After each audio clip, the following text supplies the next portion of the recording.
Hello everyone, मैं हूं दीपिका।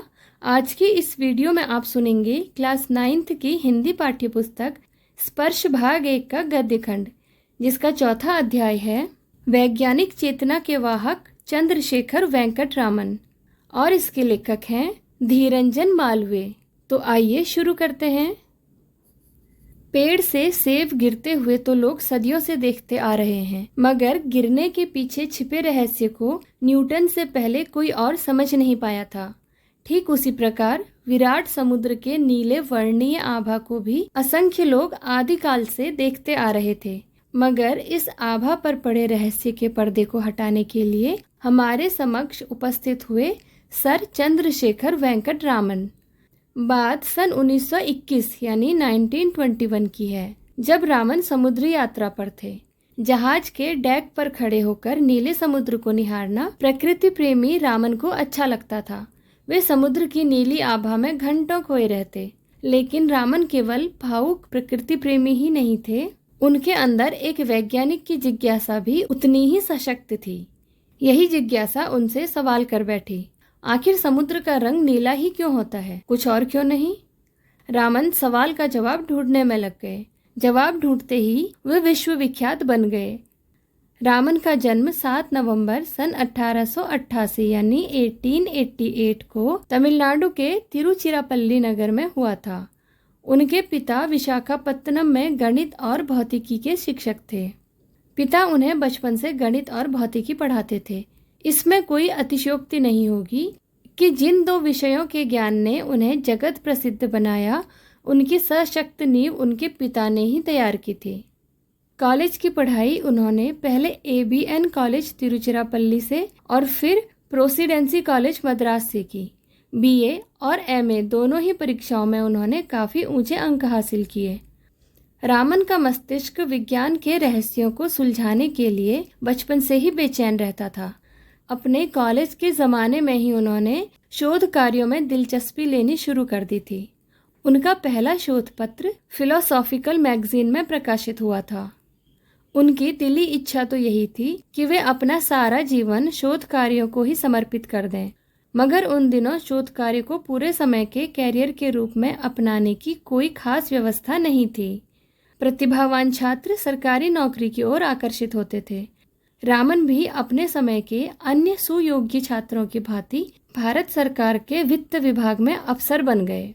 कलकत्ता में सरकारी नौकरी के दौरान उन्होंने अपने स्वाभाविक रुझान को बनाए रखा।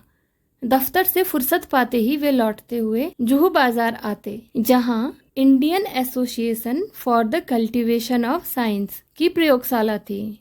वह अपने आप में एक अनूठी संस्था थी, जिसे कलकत्ता के एक डॉक्टर महेंद्र लाल सरकार ने वर्षों की कठिन मेहनत और लगन के बाद खड़ा किया था।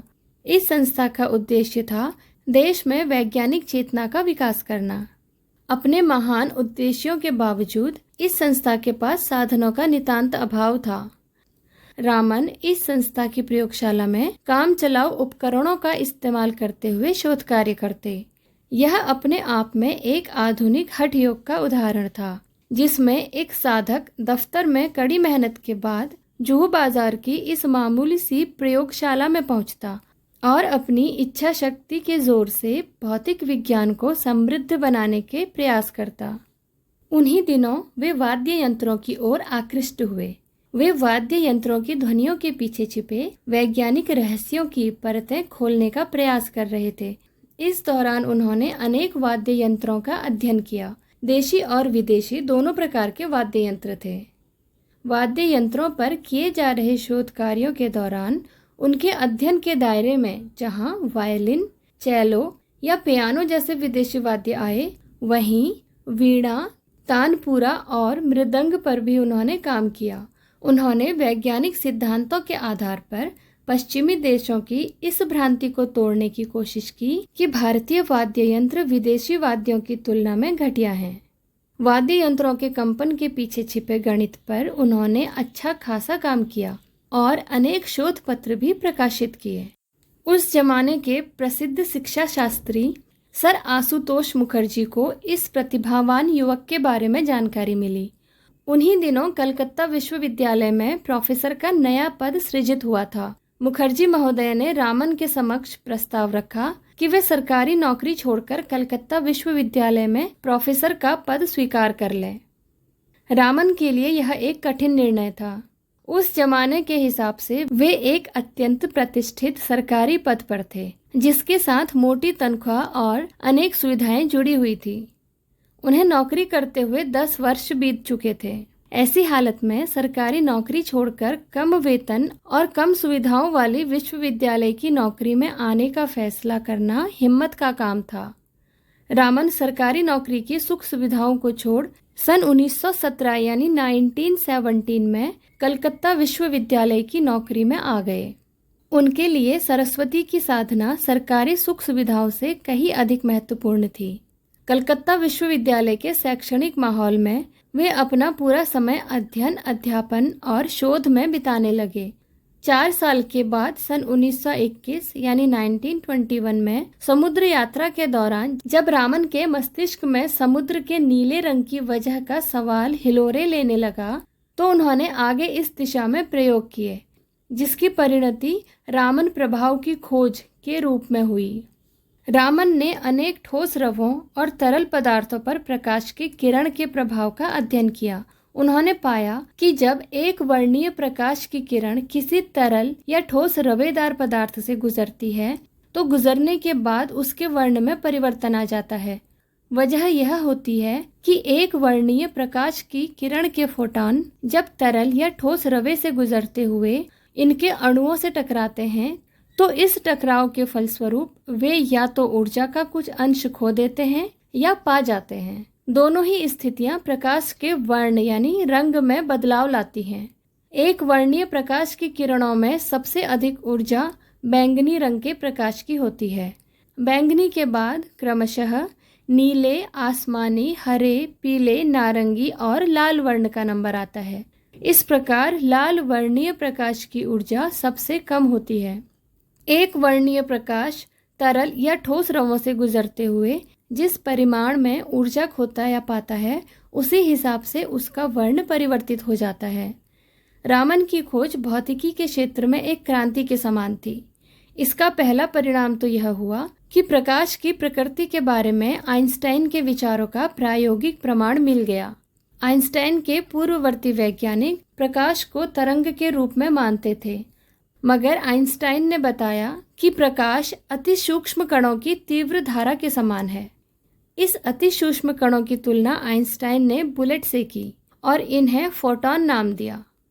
रामन के प्रयोगों ने आइंस्टाइन की धारणा का प्रत्यक्ष प्रमाण दे दिया, क्योंकि एक वर्णीय प्रकाश के वर्ण में परिवर्तन यह साफ तौर पर प्रमाणित करता है कि प्रकाश की किरण तीव्रगामी सूक्ष्म कणों के प्रवाह के रूप में व्यवहार करती है। रामन की खोज की वजह से पदार्थों के अणुओं और परमाणुओं की आंतरिक संरचना का अध्ययन सहज हो गया। पहले इस काम के लिए इंफ्रारेड स्पेक्ट्रोस्कोपी का सहारा लिया जाता था। यह मुश्किल तकनीक थी और गलतियों की संभावना बहुत अधिक रहती थी। रामन की खोज के बाद पदार्थ की आणविक और परमाणुविक संरचना के अध्ययन के लिए रामन स्पेक्ट्रोस्कोपी का सहारा लिया जाने लगा। यह तकनीक एक वर्णीय प्रकाश के वर्ण में परिवर्तन के आधार पर पदार्थों के अणुओं और परमाणुओं की संरचना की सटीक जानकारी देती है। इस जानकारी की वजह से पदार्थों का संश्लेषण प्रयोगशाला में करना तथा अनेक उपयोगी पदार्थों का कृत्रिम रूप से निर्माण संभव हो गया था। रामन प्रभाव की खोज ने रामन को विश्व के चोटी के वैज्ञानिकों की पंक्ति में ला खड़ा किया। पुरस्कारों और सम्मानों की तो जैसे झड़ी सी लग रही। उन्हें सन 1924 में रॉयल सोसाइटी की सदस्यता से सम्मानित किया गया। सन 1929 में उन्हें सर की उपाधि प्रदान की गई। ठीक अगले ही साल उन्हें विश्व के सर्वोच्च पुरस्कार भौतिकी में नोबेल पुरस्कार से सम्मानित किया गया। उन्हें और भी कई पुरस्कार मिले, जैसे रोम का मैथ्यूसी पुरस्कार, रॉयल सोसाइटी का ह्यूज पदक, फिनलोडेल्फिया इंस्टीट्यूट का फ्रैंकलिन पदक और सोवियत रूस का अंतर्राष्ट्रीय लेनिन पुरस्कार आदि। सन 1954 यानी 1954 में रामन को देश के सर्वोच्च सम्मान भारत रत्न से सम्मानित किया गया। वे नोबेल पुरस्कार पाने वाले पहले भारतीय वैज्ञानिक थे। उनके बाद यह पुरस्कार भारतीय नागरिकता वाले किसी अन्य वैज्ञानिक को अभी तक नहीं मिल पाया है। उन्हें मिलने वाले सम्मानों ने भारत को एक नया आत्मसम्मान और आत्मविश्वास दिया। विज्ञान के क्षेत्र में उन्होंने एक नई भारतीय चेतना को जागृत किया। भारतीय संस्कृति से रामन को हमेशा ही गहरा लगाव रहा। उन्होंने अपनी भारतीय पहचान को हमेशा अक्षुण्ण रखा। अंतर्राष्ट्रीय प्रसिद्धि के बाद भी उन्होंने अपने दक्षिण भारतीय पहनावे को नहीं छोड़ा। वे कट्टर शाकाहारी थे और मदिरा से सख्त परहेज रखते थे। जब वे नोबेल पुरस्कार प्राप्त करने स्कॉटहोम गए तो वहां उन्होंने अल्कोहल पर रामन प्रभाव का प्रदर्शन किया। बाद में आयोजित पार्टी में जब उन्होंने शराब पीने से इनकार किया तो एक आयोजक ने परिहास में उनसे कहा कि रामन ने जब अल्कोहल पर रामन प्रभाव का प्रदर्शन कर हमें आह्लादित करने में कोई कसर नहीं छोड़ी, तो रामन पर अल्कोहल के प्रभाव का प्रदर्शन करने में परहेज क्यों? रामन का वैज्ञानिक व्यक्तित्व प्रयोगों और शोध पत्र लेखन तक ही सिमटा हुआ नहीं था। उनके अंदर एक राष्ट्रीय चेतना थी और वे देश में वैज्ञानिक दृष्टि और चिंतन के विकास के प्रति समर्पित थे। उन्हें अपने शुरुआती दिन हमेशा ही याद रहे, जब उन्हें ढंग की प्रयोगशाला और उपकरणों के अभाव में काफी संघर्ष करना पड़ा था। इसीलिए उन्होंने एक अत्यंत उन्नत प्रयोगशाला और शोध संस्थान की स्थापना की, जो बेंगलोर में स्थित है और उन्हीं के नाम पर रामन रिसर्च इंस्टीट्यूट नाम से जानी जाती है। भौतिक शास्त्र में अनुसंधान को बढ़ावा देने के लिए उन्होंने इंडियन जर्नल ऑफ फिजिक्स नामक शोध पत्रिका प्रारंभ की। अपने जीवन काल में उन्होंने सैकड़ों शोध छात्रों का मार्गदर्शन किया। जिस प्रकार एक दीपक से अन्य कई दीपक जल उठते हैं, उसी प्रकार उनके शोध छात्रों ने आगे चलकर काफी अच्छा काम किया। उन्हीं में कई छात्र बाद में उच्च पदों पर प्रतिष्ठित हुए। विज्ञान के प्रचार प्रसार के लिए वे करंट साइंस नामक एक पत्रिका का भी संपादन करते थे।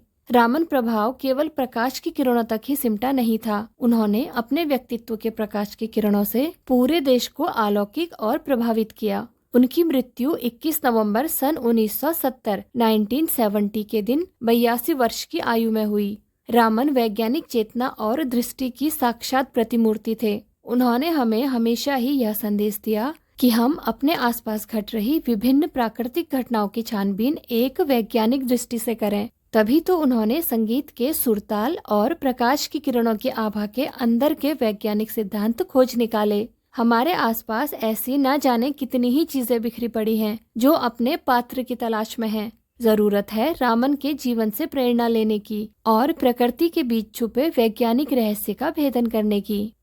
आज के इस वीडियो में बस इतना ही। वीडियो में अंत तक बने रहने के लिए आपका शुक्रिया। तो मिलते हैं अगले वीडियो में एक नए अध्याय के साथ। Thank you.